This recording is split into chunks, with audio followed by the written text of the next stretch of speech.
Hold the device power button to start the device. Please reset the device by holding the reset button for 5 seconds. Wait for the indicator light to flash red. Select the Wi-Fi network you want to sync with. Please choose a 2.4G network, then enter your network password.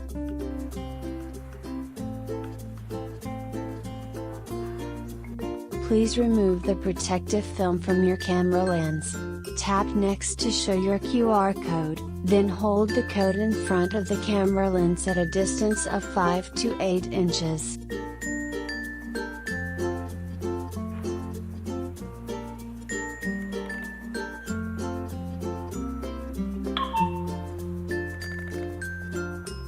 Connecting, please wait a moment.